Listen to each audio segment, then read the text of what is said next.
Hey guys, welcome back to my channel. I'm Jackie and this is the Jackie and the Leafstock channel where we talk about houseplants. In today's video, I'm going to be talking about my top 5 favorite plants of the year 2020 and also 5 lessons that I learned this year in regards to plants. Plants was a big topic. It was a hot topic. It was a trend. It took over. And yeah, plants have been a very big part of the year 2020 for me as the rest of the world. So these are my absolute top 5 out of my collection. These are the plants that I would save in a fire type of plants. And yeah, I can't wait to show them with you. I also have learned a couple lessons in regards to plants. Okay, so without further ado, let's start this off with my golden pothos. So I will try to show you better footage of it because obviously right now it's sitting nicely here.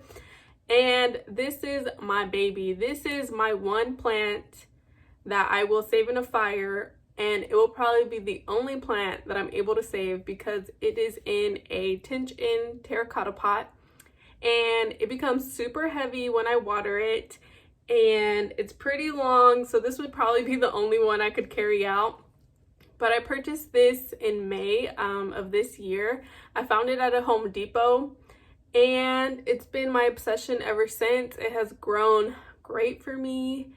It has kept its lusciousness. Right now that it's winter, it has lost a couple more leaves than usual, but I'm just so happy with it. I'm obsessed with it. And this is a plant that I'm just like, okay, in 10 years or however long, like, what is this gonna look like? It is just so full, luscious, healthy looking. I love it. It's my number one baby. Number one. Golden pothos, basic, but my number one. My number 2 is my Monstera Addisonii. So this baby has brought me so much happiness, and I will say this is the one that started the obsession of Monstera Addisonii. I mean, look at the size of these leaves. I ordered this online at the beginning of summer from Gabriella Plants, and I mean, no regrets. I love this plant so much. I did chop it a couple months ago and it has a new growth point and another point here, but I just really like how this plant sits. I can easily tell when it needs to be watered. I keep it closer to my window to give it good enough light. I love this plant. I love it, love it, love it. And now I have like 4 other Addisoniis, but this will probably always be my number one babe. I love this one. Okay, so as you know, the plant community, I don't want to say likes to scare you, but sometimes they do. And the next 2 plants I'm going to talk about are actually plants that I didn't think were going to do good, and that's why they're in my top favorites, because I actually am able to care for them and they've grown luscious for me. So, string of hearts. Yeah. So this I picked up, I believe, in June, so also at the beginning of the summer. And I have already propagated it like 3 times. It is very long. It hangs in my west facing window, and I just didn't know if it was going to survive. I heard so many things about it. I mean, they're not all bad, but this was just like a little bit more difficult than like my other plants. And I picked this up at a nursery for like 20 bucks. Crazy. But I love it. It's such an easy grower. I water it like every 2-3 weeks. I bottom water it. I 100% leave it in my west facing window. It is becoming a little bit more sparse on top, and I do plan to repot this soon, but this is baby number 3 just because she's been so good to me. She has also constantly bloomed since I got her. Constantly, like I always have the flowers that drop onto the floor constantly blooming for me, and she's given me 3 other plants, so just love this one. On that same train of like, I didn't know if I was going to be able to do it. People say a lot of things about it. I don't know how, whatever. You know what I'm saying? is my Hoya compacta. So this one was I was scared to buy it. It was like $27. I picked this up in either July or August of this year, and it has grown so much. Like, I think this one is going to be the first one to start to trail, but it constantly has like new growth coming out constantly. I did lose one stem here, like there's a little bald spot here, but I love this one. Yeah. I can't wait for it to be like a trailing one. It did take me a while to get a hang of like the watering. But other than that, this one has given me no problems. I haven't found any mealybugs on it. And yeah, it's just one of my favorites because it's also a plant that I didn't think I was gonna do good with. And here we are. Knock on wood. And then my final plant is going to be my newest plant as well. It's my Maranta. This is the variegated Maranta that I picked up in my last video.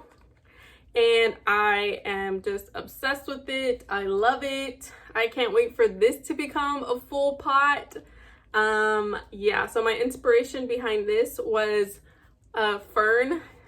Wild Fern, I believe, is her YouTube name. But she has a ginormous pot of this. And yeah, I would say like how pretty hers looked and how much she loved it made me want to get one. And I'm very happy with the variegation on this one. Whoop. Love it, love it, love it. So can't wait for this one to grow. Okay, so those are my top 5 plants for the year 2020. Those are the plants that I love, that I've enjoyed, that I have enjoyed seeing grow, the process, learning their needs and everything. So those are my top 5 babies of the year 2020. And now we're going to talk about lessons, because I have learned quite a few things this year. I did get into plants in 2019, and I feel like I did have like the basic understandings of like the do's, the don'ts, the cares, lighting. And I feel this year I've just learned some new interesting things. And yeah, I mean, we live, we learn. So I hope I continue to learn in 2021 and maybe get newer, better tips or learn how to do something a different way. But without further ado, let's get into the 5 lessons that I learned in the year 2020. Okay, so lesson number 1 is chronic underwatering can lead to plant damage. So I know this sounds like common sense, but this was a tendency that I did have.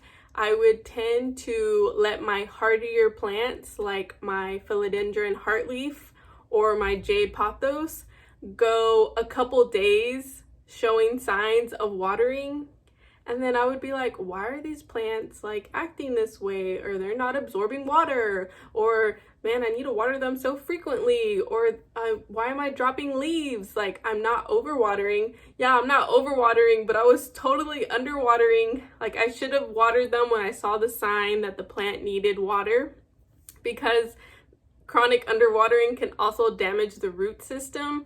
And basically, yeah. So I have gotten better. I will say I have not 100% like nailed this yet. More with my hardier plants that I'm just like, whatever, like they can go another day without watering. But no, Jackie learned. Okay, so the second thing that I learned this year was that not all variegation is stable. And I think variegation was like a really, really, really big thing this year. The craze for variegated plants was crazy, and I didn't know that all variegation was stable. So you can do the Google search of what plants you like and see if their variegation is actually stable.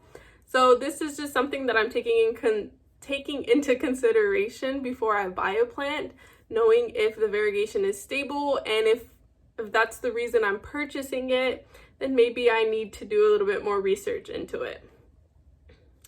Okay, so lesson number 3 is not necessarily a bad thing, but I learned to mix my own soil this year.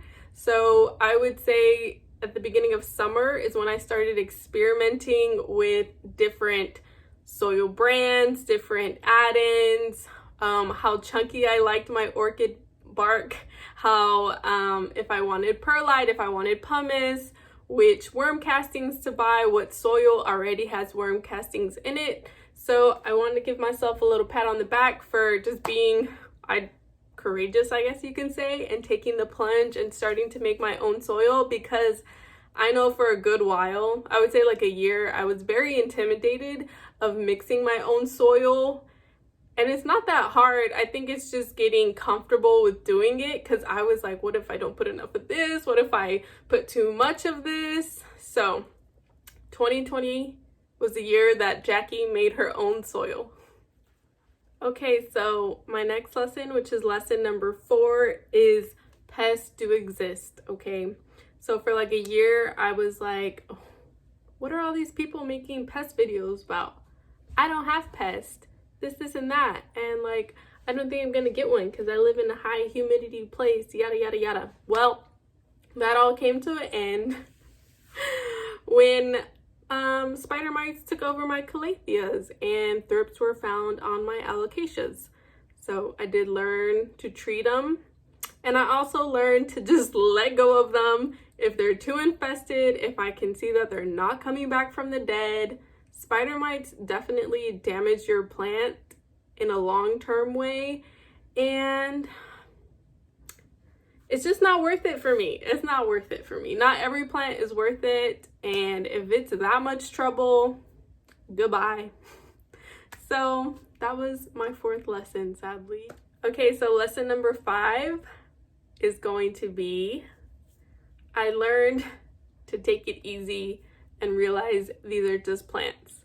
As much as I adore them, love them, talk about them, want more, I've just learned like these are just plants, and I have to be easy on myself and take it easy. I can get pretty obsessive and worked up about certain things, and I really was when I started introducing new plants into my collection, like for instance Hoyas or Marantas. I was like, oh my gosh, everybody says this and this and this and this. So I've kind of learned to just take what I can from people, but not dwell on it so much to where it deters me from buying a plant, or I'm losing sleep about a plant, anything like that. So just take it easy. Your plants are going to be okay, and they're supposed to bring you joy, not stress. Okay guys, so that's it for this video. That's it for all of the plants of 2020, and we shall see what 2021 has in store for us. I hope that prices go down in 2021. I hope the availability of plants is better, and I hope that we all continue to learn together. So that's it for today, guys. If you enjoyed the video, don't forget to give it a thumbs up. Subscribe if you're not already subscribed. Also, I'll have my Instagram linked down below. I'm pretty active on there. Daily plant content from your girl Jackie. So with all that being said, bye guys. Happy New Year's.